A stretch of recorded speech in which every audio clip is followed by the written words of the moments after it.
সেদিন ছিল গণেশ পুজোর আগের দিন রাত্রেবেলা। তখন বাজে রাত 2টো। চারিদিকে তখন সব কিছু শুনশান, রাস্তায় একটা লোক পর্যন্ত ছিল না। আমি আর দাদা গিয়েছিলাম একটু আমাদের ঠাকুরটা দেখতে।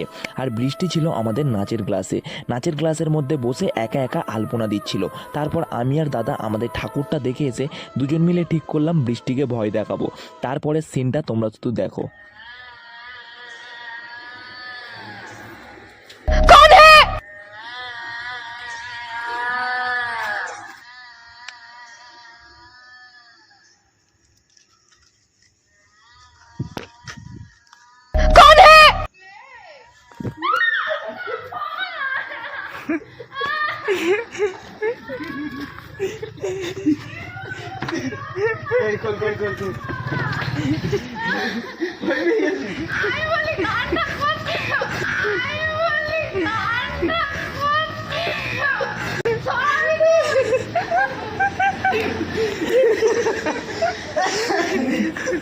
बृष्टि डर गई, बृष्टि डर गई, बृष्टि डर गई, बृष्टि डर गई।